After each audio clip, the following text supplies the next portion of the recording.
¿Qué tal? Buenas tardes. Mi nombre es Diego Greco. Bueno, el día de hoy vamos a estar viendo el teórico número 2 de aspectos posturales, ¿eh? Todo lo que es relacionado mucho con la parte del raquis, ¿no? Siempre cuando hablamos del raquis, tengamos en cuenta que, bueno, que son todas esas estructuras que se van a encontrar formando parte desde la base del cuello hasta la cavidad hasta la cavidad abdominal.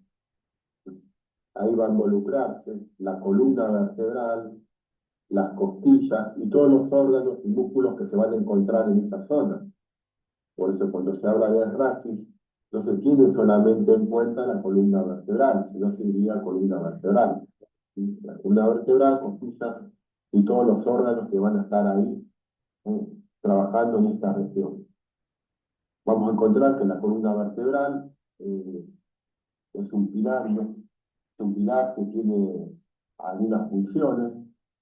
Primero de todo se van a encontrar tres curvas móviles, una lordosis formada por la cervical, una sifosis formada por la columna torácica y una lordosis formada por la columna lumbar. Estas son las tres curvas móviles.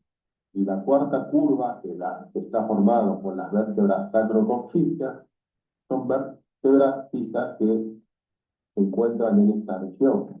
Entonces, todas estas primeras tres regiones, cervical, torácica, lumbar, que son vértebras móviles,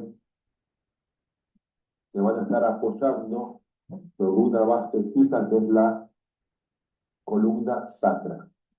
Entonces, estas curvas que tiene esta columna, lo que le va a permitir es darle mucha movilidad. Por eso la importancia de mantener estas curvas para que se pueda mover bien la columna vertebral. Recuerden que una vértebra con otra vértebra, el movimiento que se produce es un deslizamiento. Cuando uno se dice flexión, extensión, rotación, inclinación, está dado por la sumatoria de varias vértebras. Varias vértebras, ¿no?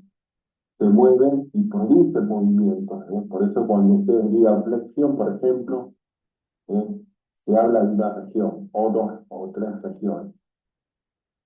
La otra cualidad que tiene es la resistencia. Esas curvas, como hablamos, le van a dar una resistencia a la columna vertebral. Dentro de esta columna vertebral se va a encontrar una región neurológica muy importante. A nivel de la primera, segunda y tercera vértebra cervical se va a encontrar el tronco del encéfalo, continuación desde la cavidad craneal del cerebro. Y hacia abajo, a partir de la cuarta vértebra cervical, vamos a encontrar ya la médula espinal. Esta médula va a recorrer todo el camino de la columna vertebral por el foramen vertebral, alcanzando el borde inferior de la primera vértebra torácica, ¿no? Luego, esta misma va a seguir como un elemento neurológico que se encuentra en estas últimas vértebras lumbares y como las vértebras sacras llamada cola de caballo, ya que ya no hay más médula, sino que son los filetes nerviosos que se encuentran en esa región. Y cuando llega a la región del coxis, que es corto y pequeño, esa cola de caballo se afina mucho más y forma lo que se llama filium terminal, que de ahí van a partir los nervios coxígeos. En cada una de estas regiones van a estar partiendo justamente determinados nervios. Cuando un nervio sale de la columna se va a dividir en una parte anterior y una parte posterior. Por eso, la movilidad de la columna es muy bueno mantener una buena movilidad para tener justamente que buena resistencia, y que los elementos que transcursan en su interior no sean sometidos a algún daño. Recuerden que por los forámenes de conjunción van a salir los nervios raquídeos, estas raíces raquídeas que luego forman los nervios periféricos. En el sistema nervioso central se va a encontrar en el encéfalo, a nivel del cráneo, y en la columna vertebral. Y lo que salga de la columna vertebral hacia afuera son los nervios periféricos. Acá encontramos, por ejemplo, una vértebra tipo. Por ejemplo, acá tenemos una vértebra lumbar en este caso, pero bueno, esta vértebra tipo se va a encontrar formando parte de lo que sería un cuerpo vertebral. Ese cuerpo vertebral es un macizo bastante fuerte y se va a articular con otro cuerpo, con una articulación llamada cuerpos vertebrales entre sí. Se clasifica como sinartrosis, antiartrosis, sínfisis, y por detrás de este cuerpo vertebral va a estar la otra parte de la vértebra, la otra unidad funcional, que se encuentra desde el pedículo hacia atrás, ¿no? Ese pedículo, ese arco posterior que va a estar formado por las apófisis transversas, las apófisis articulares, las láminas y las apófisis espinosas. Ese es el segmento entonces anterior, es el segmento principalmente más estático, el segmento que soporta la carga. Y las articulares va a ser lo más dinámico. Por lo tanto, teniendo en cuenta este concepto, se tiene en cuenta que todo el peso de la columna va a estar soportado por el cuerpo vertebral. En cambio, las apófisis articulares ¿eh? van a encargarse solamente de la movilidad. Por eso se cambia mucho. Por eso la importancia de mantener las curvas para que justamente suceda este suceso de esta forma. Acá tenemos, esto se conoce también como unidad funcional. La unidad funcional está formada por dos vértebras con los elementos que se encuentran en el medio. Va a ser el disco intervertebral como sus ligamentos. El disco intervertebral está formado por una serie de capas, que esas capas van a estar dispuestas de la periferia al centro, como si fuera en un corte transversal, se lo ve y se la aprecia como si fuera una cebolla, cortás una cebolla a la mitad y bueno, las capas más concéntricas van a estar formados con lo que se conoce como núcleo pulposo. Entonces el disco intervertebral está formado por un anillo y lo que se encuentra en el medio se llama el núcleo pulposo.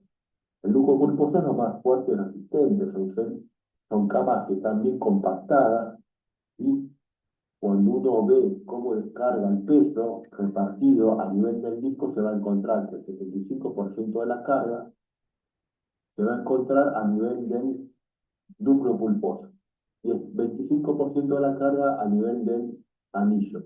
¿Sí?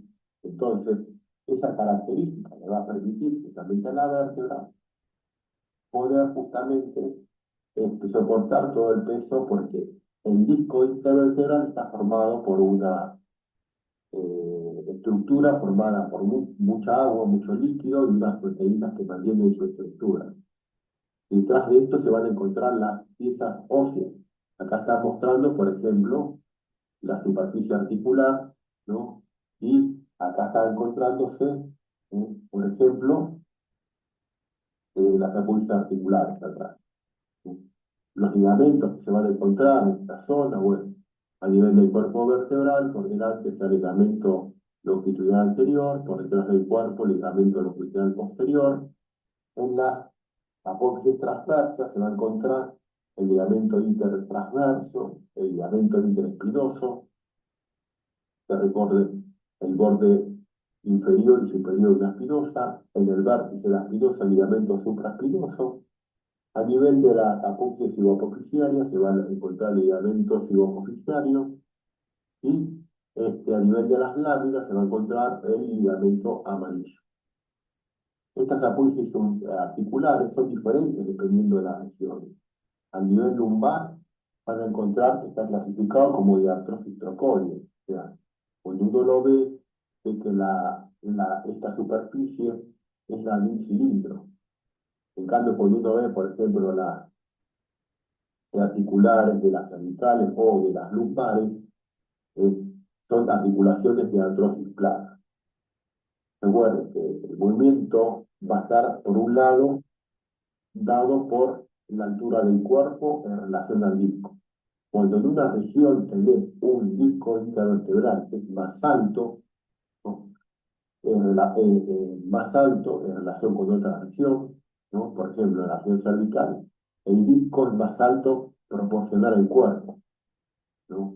Cuando se hace una proporción, por eso eh, los movimientos de flexión o extensión se lo van a estar atribuyendo a dependiendo la relación que hay entre la altura del disco con la relación que hay con la altura del cuerpo. En cambio, a nivel de las articulares, principalmente lo que estabas apartando va a ser justamente la movilidad, ¿no? Las amplitudes de raíz. Entonces, siempre cuando nosotros evaluamos esta movilidad de raíz,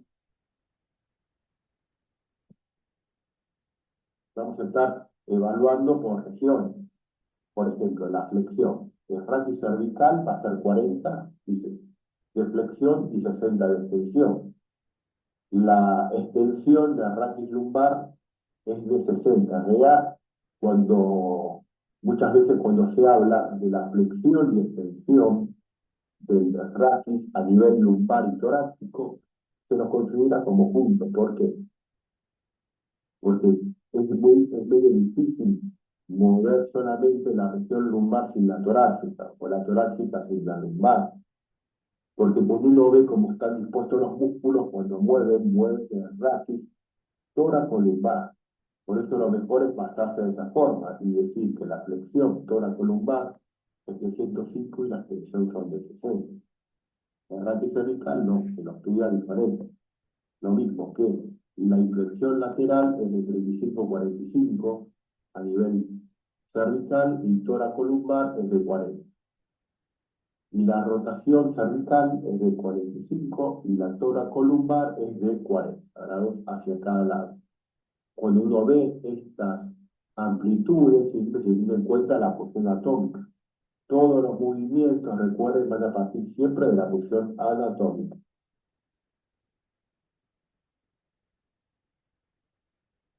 Por eso es muy importante, ven que lo decía, si vos tenés este disco, y acá hay un cuerpo, si el disco es más alto, va a producir más flexión. Entonces hace una proporción.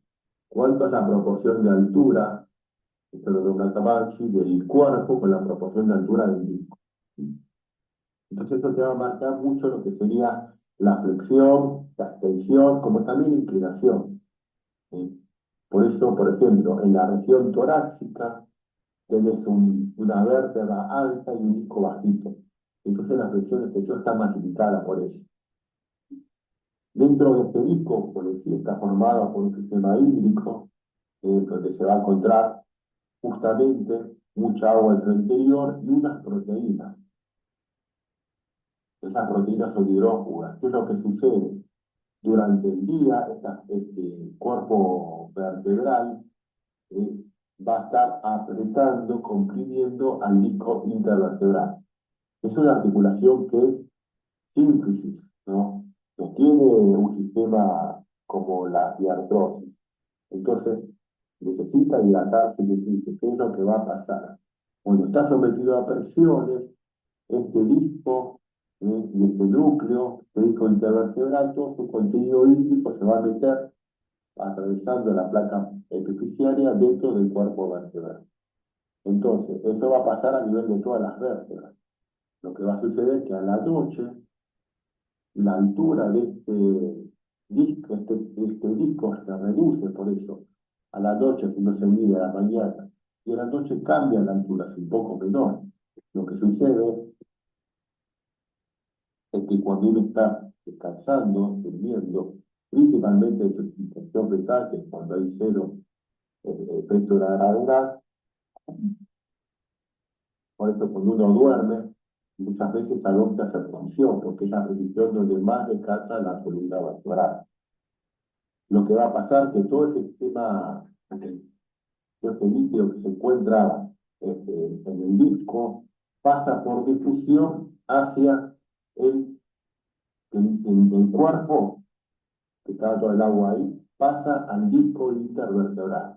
¿Por qué lo hace? Porque dentro del núcleo, dentro del disco intervertebral, hay unas proteínas glicales y otras proteínas más que son muy hidrófugas. ¿Qué quiere decir? Que captan agua. Como el disco ahora está seco y todo el agua se encuentra en el cuerpo, cuando se le sacó la presión, el agua del cuerpo pasó hacia dónde?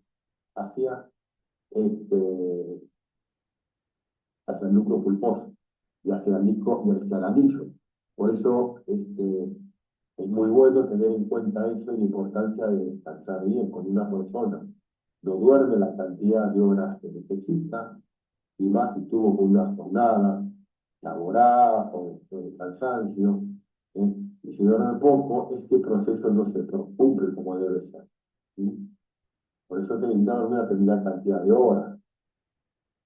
Después hay otro concepto que es la flexibilidad. Acá, como dice, se define la flexibilidad como la capacidad para desplazar una articulación o una serie de articulaciones a través de una amplitud de movimiento completo sin restricciones ni dolor.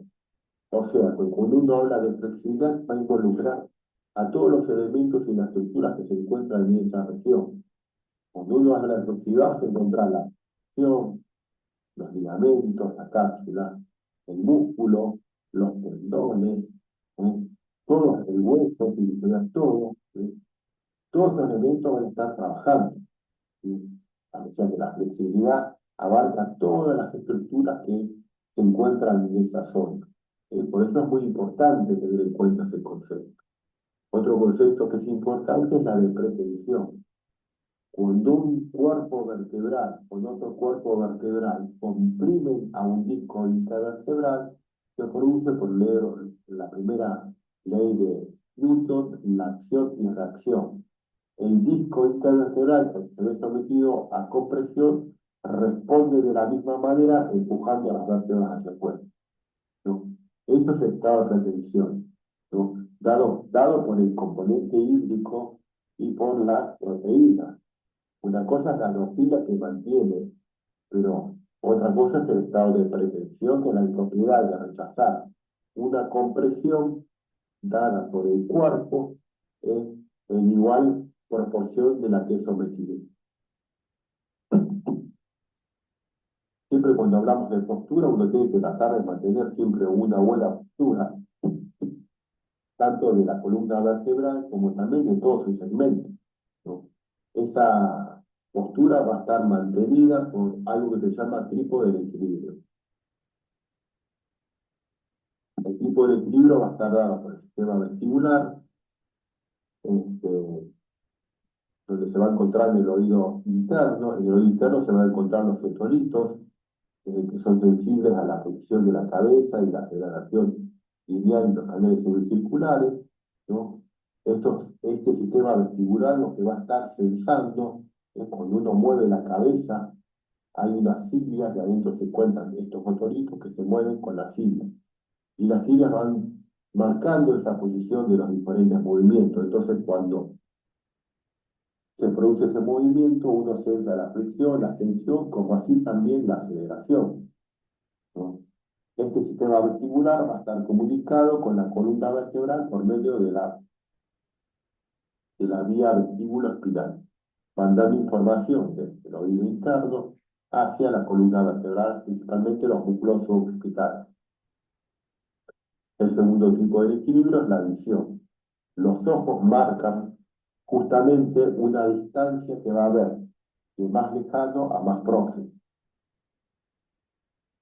¿no? Por eso hay dos ojos, porque lo que hace tener dos ojos marcan distancia. Marcan si hay un ojo una dispetría, puede haber. O sea, cuando hay una diferencia cuando los ojos marcan mucho, por ejemplo, si algo está más lejos, más cerca, por ejemplo, uno está parado en un edificio, se marea porque los ojos no pueden tomar un punto fijo, o cuando vas mirando por la ventanilla del auto, que pasa todo rápido, muy oscilado, o sea, no se puede fijar un punto fijo. Por eso la visión es tan importante, porque te permite mantener esto y mantener justamente la distancia para poder tener una percepción automática de este movimiento. El otro es el sistema proprioceptivo, que va a estar dado por todas las aferencias musculares, aferencias cutáneas, aferencias articulares, que se van a encontrar en esas regiones, músculos a nivel de Golgi, ¿no? En los corpúsculos de Ruffini y Pacini, que ven las articulaciones, ¿no? Las aferencias cutáneas, terminaciones nerviosas libres, ¿no? Todo lo que perciba justamente en qué posición se encuentra una articulación, sea que está quieto, sea que está movido. Entonces, este sistema proprioceptivo va a estar mandando información, ¿no? Al sistema nervioso en la posición que se encuentran las articulaciones. Por eso no es lo mismo caminar sobre sobre el piso que caminar sobre la arena. Hay más información proprioceptiva, ¿no? Porque hay más estimulación de este sistema, ¿no? Esta flexibilidad es muy importante porque la flexibilidad va a tener, se hace a través de diferentes ejercicios y va a estar influida, bueno, justamente esta articulación va a influir mucho sobre la articulación y los ligamentos, tendones, músculos, piel, ¿no? Es decir, va a tener en cuenta también que sea el pozo, no que sea el patrón que esté el pozo, le va a gustar más este, tener más flexibilidad, también la temperatura, por eso se dice, bueno, hacer una entrada en calor, con el colágeno está más laxo, entonces se puede tener justamente mejor elongación. La edad que pasa, es un hecho cierto que cuando pasa la edad uno empieza el cuerpo a entrar como un catabolismo, entonces, pero para prevenir esto, porque es un fenómeno biológico, uno va ejercitando y trabajando en la flexibilidad, entonces te lo vas revertiendo, ¿eh? Por eso no es que uno es joven tiene flexible y ya cuando el hombre, no. Si vos no trabajás la flexibilidad, te vas a empezar a perder justamente conceptos como la movilidad. Al perder la movilidad se te va a quedar todo, dura, por ejemplo. Y bueno, esto también va a tener en cuenta que las mujeres por lo general son más flexibles que los hombres, entonces va a tener mejor flexibilidad. Esto se va a aplicar mucho en la práctica deportiva, la flexibilidad para prevenir lesiones, ¿no? Y para mejorar también la capacidad del entrenamiento. Porque es buena flexibilidad, la acción muscular, todos los músculos que están trabajando van a estar justamente mejorando mucho su performance. En caso de la movilidad en la práctica deportiva, la movilidad de flexibilidad tiene importancia significativa. La movilidad articular es una condición elemental para ejecutar los movimientos correctamente. El déficit de movilidad puede dificultar el aprendizaje de habilidades motrices o de ciertas prácticas deportivas, produciendo lesiones o alterando la condición física, ¿no? Siempre se busca hacer movimientos de gran amplitud, actuando los agonistas, que se afloje el antagonista para que esa capacidad física sea mucho mayor y pueda tener mejor disciplina, ¿no? La movilidad, vamos a tener, por ejemplo, una movilidad activa, es que la que produce uno mismo a través de la acción muscular, ¿no? Y otra que es la movilidad pasiva, donde hay un agente externo. Acá puede ser una movilidad pasiva, la puede producir uno mismo, estando en el mismo flojo y estirarlo, o alguien que, por ejemplo, te ayude a estirar. Entonces, la movilidad activa que la hace con la acción muscular contrayéndose y la pasiva por algo externo o uno mismo que estira ese segmento. Por eso la movilidad, el desarrollo de la flexibilidad es importante en todas las etapas de la vida. Desde que un chico crece, nace porque no, el chico cuando nace es muy más laxo, mucho más flexible. Pero a medida que va creciendo es bueno que tenga buena movilidad para que tenga un mejor desarrollo físico. A su vez mantenerla y en tercera edad también, para prevenir cualquier problema que pueda tener muchas veces que se da a nivel articular. Acá, por ejemplo, ves una persona de tercera edad trabajando ¿para qué? Para evitar esto, una artrosis de cadera. Por eso los músculos son los que te mantienen toda estructura, es importante mantenerlos en función, eh, que tengan buena locación y buena fuerza para poder soportar todas las cargas corporales que sufre el cuerpo y las que necesita estar sometidas a una.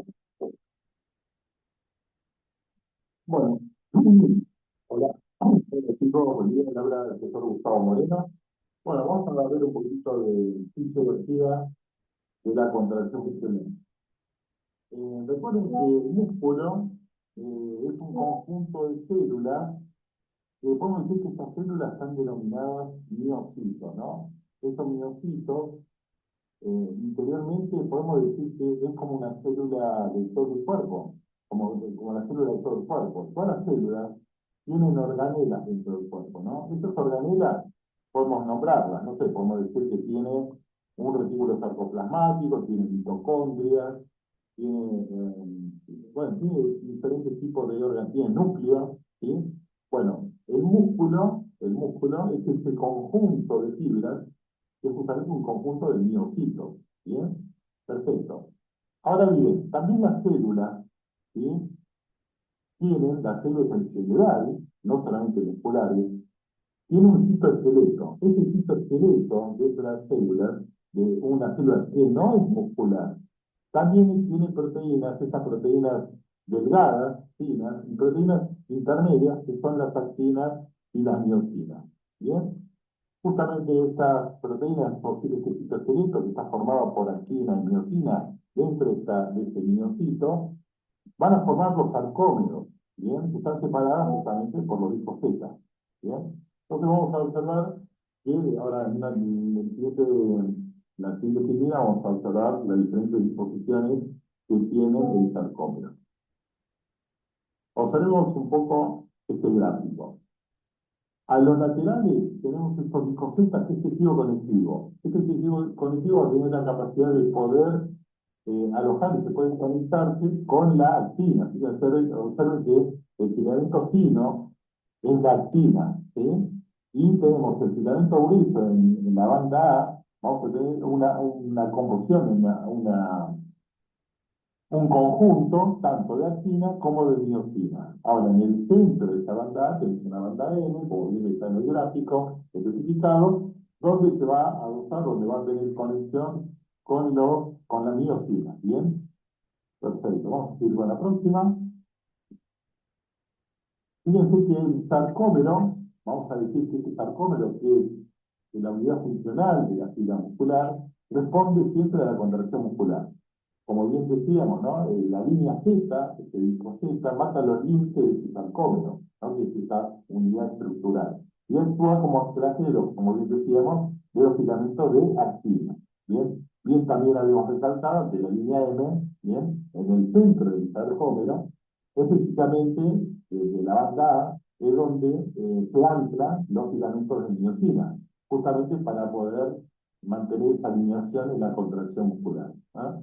Bien, fíjense, observen el dibujo, este dibujito donde figura son esas líneas azules, donde figura el sarcómero, las líneas azules ahí en forma horizontal, vamos a ver que es la actina, y lo que está en colorado lo tenemos como miocina, ¿sí? Perfecto.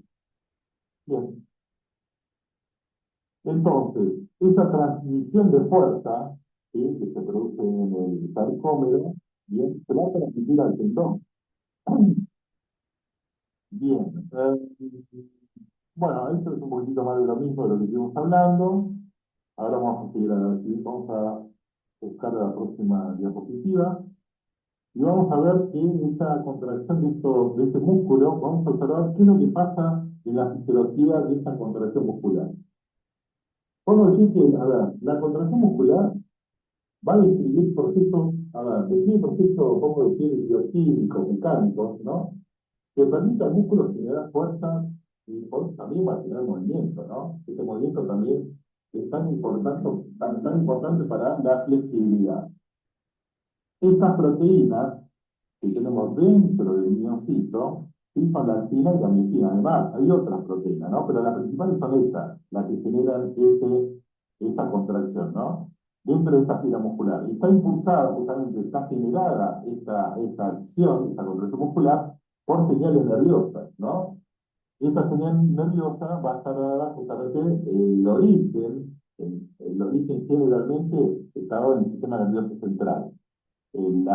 Esta señal nerviosa, cuando llega a la placa motora, va a liberar acetilcolina. Bien, esta acetilcolina va a generar un potencial de acción dentro de la membrana, bien, de este miocito, y bueno, este potencial de acción cuando llega a la membrana de este miocito se va a transmitir adentro de las organelas, y hay una en particular que va a activar esta señal nerviosa, que es el retículo sarcoplasmático. Bien, este retículo sarcoplasmático, bien, va a recibir y va a liberar el calcio. Bueno, por un lado, fíjense que por un lado tenemos en la contracción muscular una señal nerviosa, ¿bien?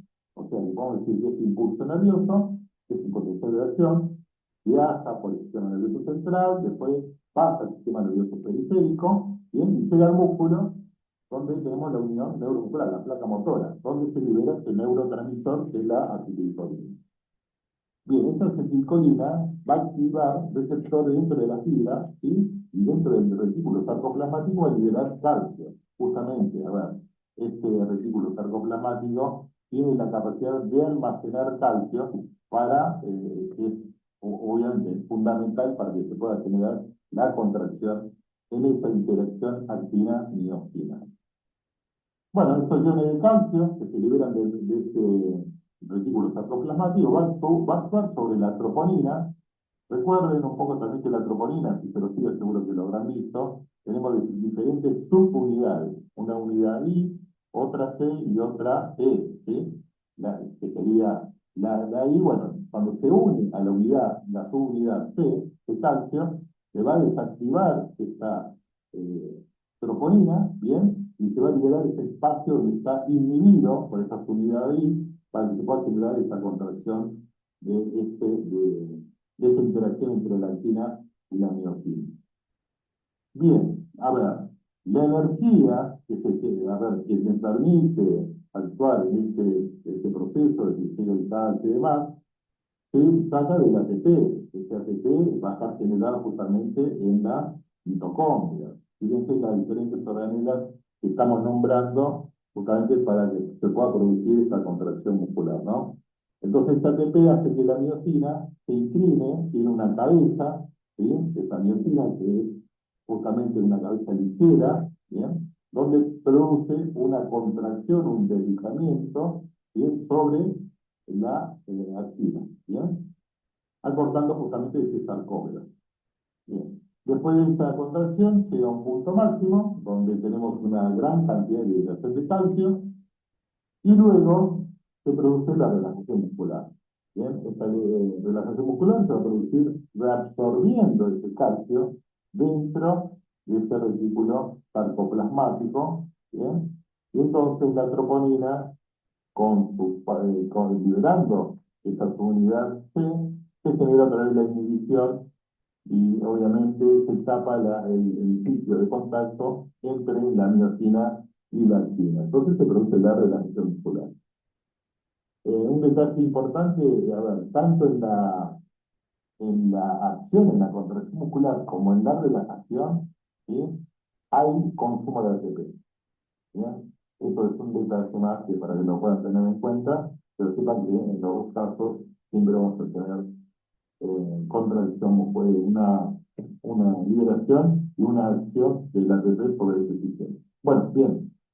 Vamos a seguir un poco más con la siguiente figura. Este es un breve repaso de lo que es la fisiología.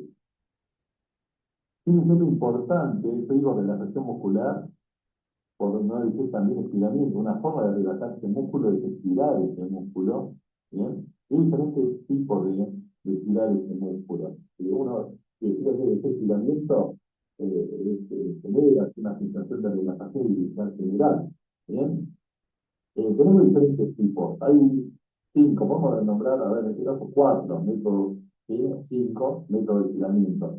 Al principio, cuando surgió lo importante que era bastante el estiramiento, aparecía el estiramiento dinámico. Vamos a decir que todo esos estiramientos lo podemos ver como un orden cronológico, ¿sí? Que fue avanzando hacia el último estiramiento, que es justamente la relajación post-isométrica. Bueno, vamos con el estiramiento dinámico. Fíjense que es un estiramiento donde uno puede generar movimientos rápidos, ¿bien? Dentro de esa amplitud articular y llegar primero a hacer movimientos rápidos, repetidos, ¿bien? Y después ampliar ese movimiento articular y llegar a un tope y descansar y estirar esa articulación, ¿no? Son estiramientos intermitentes. Y después tenemos el estiramiento estático, donde justamente se llega a ese estiramiento de forma muy lenta y se mantiene durante varios minutos o segundos. Después tenemos este estiramiento que se puede dar por una contracción del antagonista, ¿sí? Durante el estiramiento del antagonista, yo puedo decir, a ver, puedo imaginarme, yo puedo contraer el tríceps para poder estirar el bíceps. Después vamos a ver en la práctica, a ver, chicos, imagínense, ustedes vamos a observarlo, ¿no? En cada grupo práctico, cómo podemos estirar un músculo que sea antagonista del que yo quiero estirar, del agonista. ¿Bien? Y después tenemos el último, que es también muy importante, que es la contracción de la función, ¿no? Se realiza una contracción isométrica. Recordemos que la isométrica es una contracción donde no hay desplazamiento de los segmentos óseos de esa articulación, y después se produce la relajación en forma justamente activa, o sea, hay una relajación post-isométrica, ¿no? Posterior a la contracción isométrica. Bueno, vamos a seguir a la próxima. Utilicen los diferentes tipos de métodos clásicos, ¿no? De estiramiento. Estiramiento dinámico, donde hay movimiento, voy moviendo esa pierna, bien, en el primer punto, donde esa chica está estirando, ¿sí? Haciendo movimientos, y después a lo último de ese movimiento dinámico me quedo en forma estática, ¿no? Después, si es el punto número 2, genero ese estiramiento estático, pero en forma más lenta, ¿bien? Yo generalmente trato de estirar, hay que tratar de estirar en forma más cuidadosa y en forma lenta, es importante. Ahora, el estiramiento dinámico también es importante, que lo podemos tomar como una forma de calentamiento previo para que haya un poquitito más de sangre en esos músculos, ¿bien? Y después tenemos los métodos de CNT, tan importante también, que puede ser activa, puede ser pasiva y puede ser asistida, ¿eh? Fíjense que ahí tenemos diferentes formas que puede estirar. Si yo no tengo un compañero que me asista, yo puedo contraer un músculo, una figura número 3 donde puedo extraer estirar en los sitios ideales, contrayendo, ¿sí? Los músculos flexores de cadera. En el punto número 4 me puede asistir un compañero, ¿bien? Para esa contracción y luego relajación de esos músculos, ¿bien? Y después me puede asistir a lo último, fíjense de diferentes formas de estiramiento. Y bueno, nada, seguimos a la próxima. A ver. Bueno, acá por otro lado tenemos las diferentes tiras musculares que tenemos en el cuerpo humano. Fíjense que tenemos básicamente tres formas de tiras musculares. ¿Sí? La tenemos el tipo 1, la de tipo 2, ¿bien? Y dentro de ese tipo 2 tenemos la 2A y la 2B. Bien, la de tipo 1 son esas fibras musculares que son lentas. ¿Cuál es la característica? Porque son lentas, son más resistentes, chicos. Son resistentes porque tienen más mioglobina. Recuerden que la mioglobina, como la hemoglobina de los glóbulos rojos, tiene la capacidad de transportar oxígeno. ¿Bien? En este caso almacena oxígeno. Y esto es tan importante porque estas fibras musculares, recuerden que estas fibras musculares se están comprendiendo, es un conjunto de miocitos. Y dentro de esos miocitos, que eran células musculares, para poder generar ATP, se necesita de oxígeno. ¿Bien? Porque por eso justamente estas fibras musculares que son resistentes y son lentas, tienen tanta capacidad de resistencia. Fíjense que tiene muchas mitocondrias, ¿bien? Entre esas funciones, y obviamente para poder generar ATP voy a tener la metabolización de los hidratos de carbono, ¿sí? De los glúcidos y de los lípidos, las grasas, ¿bien? Es diferentes formas para poder generar ATP, tan importante para la resistencia, ¿bien? A diferencia de la del tipo 2, la 2A podemos decir que acá no figura, me parece, pero sí, las dos A también tienen la capacidad de tener un potencial oxidativo y glucolítico, pero las dos B, observen que son directamente blancas, ¿bien? Y las blancas son fibras muy grandes, ¿sí? De actina y miosina, que, a ver, podemos decir que al tener tantas fibras, tantos citoesqueletos dentro de esos miocitos, no da lugar a tener mitocondrias. Es una relación casi directa. Entonces, al no tener mitocondrias, ¿bien? No voy a poder generar tanto ATP. Y al tener, pues fíjense que en el tipo 1 voy a tener menos fibras, con menos, va a haber mucha más mioglobina, y por ende van a haber muchas más mitocondrias. Por eso tienen más resistencia el tipo 1. En el tipo 2, las blancas, las 2B, no hay tantas mitocondrias. Son poquititas, por ende, pero son muy rápidas. ¿Por qué son muy rápidas? Porque tengo mucha actina y tengo mucha miocina, y tiene la capacidad de generar una fuerza, ¿sí? En unos pocos segundos. Y obviamente son las que tienen desarrolladas los músculos con velocista, ¿no? En el caso de Usain Bolt, que corre los 100 metros en, no sé, 9:58. ¿Sí? Bueno, seguimos a la próxima. ¿No? Bueno, acá viendo un poquito la postura, lo importante de todo lo que hablamos con Diego, que habló Diego, de la flexibilidad, la movilidad, el hecho de desplazamiento de las articulaciones. Observen que una persona, uno lo puede observar desde en la postura, tener una postura alineada, le puede dar una visión también de que es una persona flexible. ¿Sí? ¿Por qué? Porque una persona flexible tiene armónicos todos los grupos musculares, ventrales y dorsales, ¿bien? En relación a esa contractura, por decirlo digo, contractura no es contractura, es el tono natural que tiene esos grupos musculares, al estar equilibrado, estar armónico, podemos decir que puede registrar una postura parecida a la que estamos viendo. Bueno, y depende de esta postura alineada, podemos hablar de que si desplazamos, si trazamos, ¿no? En una vista lateral, volcamos una línea de la plomada por delante del mayor externo, ¿bien? Y esa línea de la plomada, esa soga, se desplaza hacia arriba, hacia el cefálico, podemos decir que tiene que pasar por diferentes sectores, ¿sí? En el cuerpo humano. Fíjense, arriba, a nivel cefálico, vamos a decir que pasa ligeramente posterior al ápice de la cintura coronal.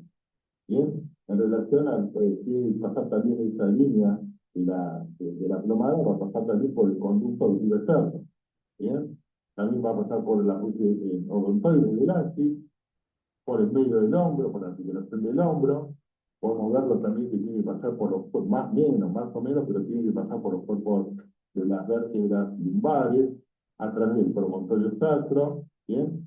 Es ligeramente posterior a la articulación de la cadera, va a pasar ligeramente anterior, observen en la línea, ligeramente, ¿no? Anterior al eje de la articulación de la rodilla, y a nivel de la articulación del tobillo va a pasar ligeramente anterior al mayo externo y cae justamente la plomada en la articulación calcáneo-cuboide. Después vamos a pensar un poquito, vamos a repasar este tipo de género de esta articulación tan importante, ¿bien? Calcáneo-cuboide. Lo vemos en el plano. Seguimos con la próxima. Bueno, en relación a la paradoja del lumbar, tenemos, es una paradoja. ¿Qué quiere decir una paradoja? Que lo que dice que genera esa acción, en este caso esa acción muscular, se puede generar en forma diferente, ¿no? Por acción de otros grupos musculares. Observen esto. Esta paradoja dice que si nosotros habla justamente de la acción en la contracción del recto femoral en relación al oficio tibial, cuando yo estoy sentado y paso a la flexión de patas, o sea, estoy de sedestación a bipedestación, ¿no?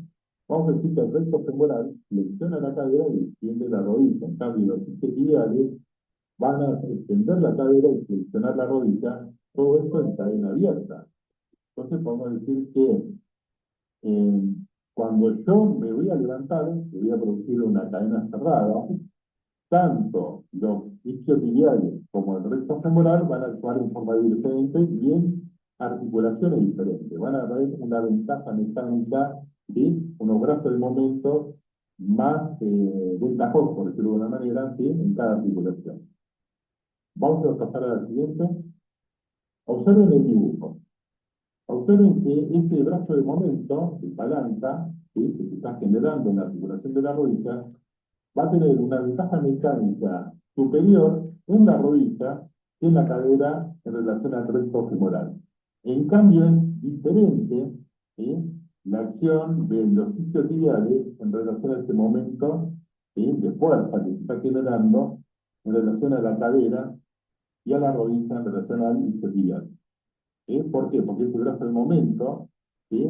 Del centro de la articulación, ¿sí? Hasta la isquion, va a ser mayor, esa palanca, ¿no? Este caso de esta palanca que va a tirar de los isquiotibiales, ¿sí? En relación a la cadera y no tanto en la rodilla. ¿Sí? Esto lo vamos a explicar un poquito mejor y lo vamos a ver en la práctica en el trámite. ¿Sí?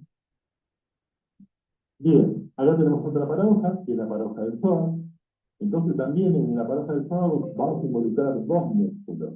Uno es el psoas y los otros, digo, los músculos por decirlo, y otros son los grupos musculares abdominales, ¿sí? Los flexores. Entonces tenemos, fíjense, que cuando yo realizo movimiento de flexión de cadera, ¿sí? Si yo tengo débil los músculos abdominales, el psoas, como se inserta en la columna lumbar, y al tener débil los músculos abdominales, va a generar una extensión de la columna lumbar.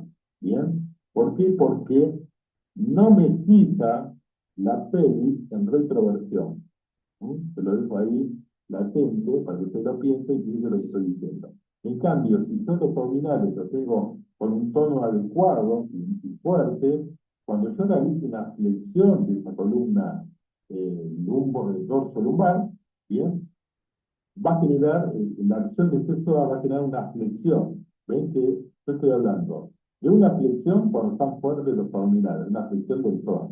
En cambio, va a generar una extensión de la columna lumbar del psoas, ¿sí? Cuando hay una debilidad de los abdominales. Entonces eso es una paradoja, ¿eh? O sea que el mismo músculo está actuando de diferente manera, siempre y cuando, obviamente, teniendo en cuenta la debilidad o un buen tono del músculo abdominal, ¿no? Bien, ahora vamos a seguir la próxima. Bueno, fíjense, lo importante, las diferentes formas que tenemos de elongar los grupos laterales, ¿sí? Estos músculos de la zona glútea, tan importante para el cuerpo y las torsiones, ¿no?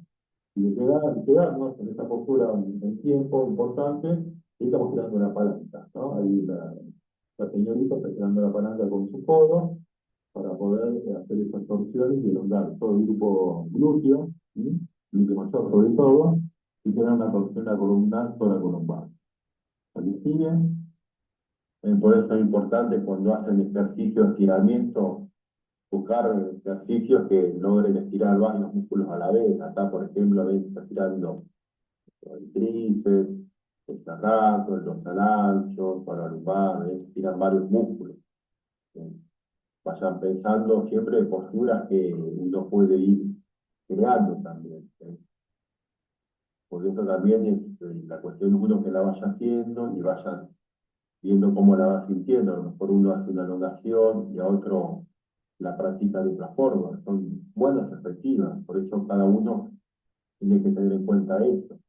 La asistencia de ejercicio de estiramiento es el ejercicio que uno puede hacer.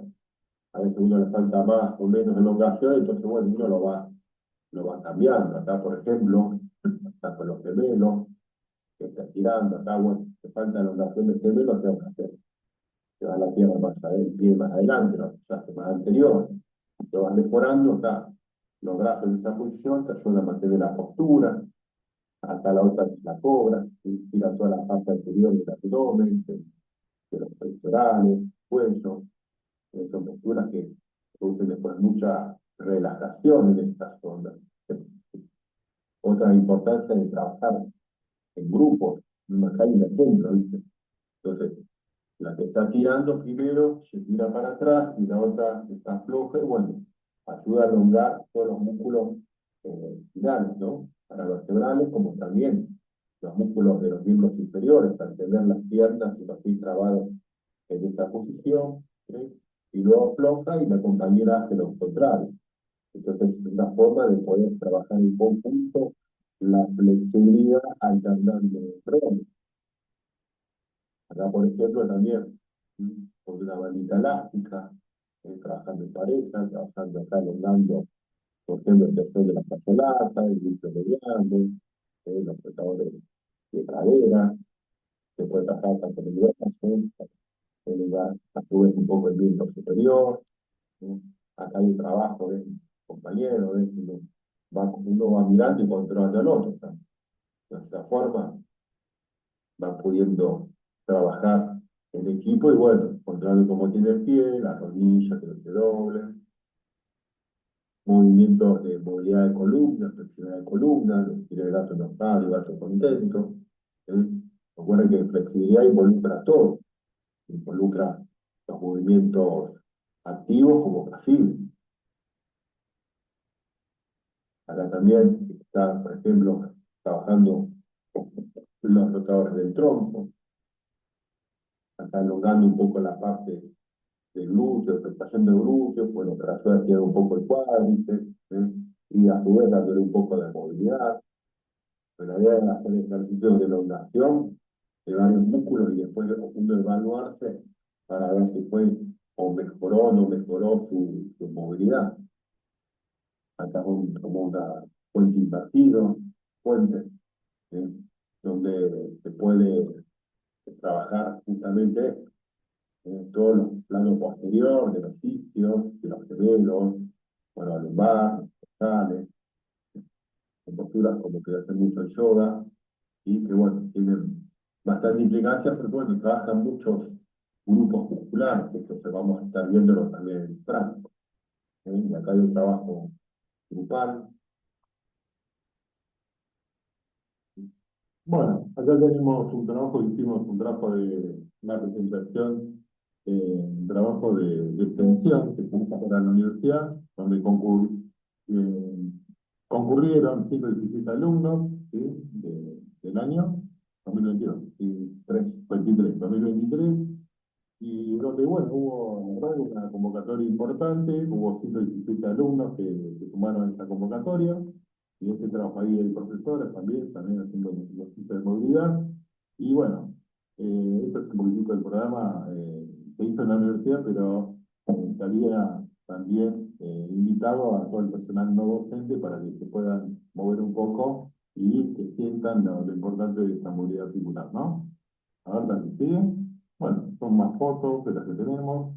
Observen también postura de equilibrio, lo importante del equilibrio, ¿no? De lo que estuvimos hablando en toda esta movilidad, cómo influye en la postura y el equilibrio, ¿no? El sistema vestibular, la visión, que si yo no tengo una buena visión, también va a influir en la postura, ¿eh? Va a influir en el equilibrio, ¿eh? O sea, los tres de este tipo del que hablaba Diego, ¿no? La visión, el sistema vestibular y el sistema de propiocepción, que va a influir justamente en la postura, ¿no? Y ahí estamos trabajando en el gimnasio. ¿No? Bueno, chicos, bueno, básicamente es esto, espero que les haya gustado y bueno, la idea es que vayan practicando ejercicios de elongación, a ver cuáles consideran ustedes que son mejores que los otros y bueno, sintiéndolo en su cuerpo, para poder transmitírselo a su salud. Nos vemos chicos, la próxima. Hasta luego. Hasta luego.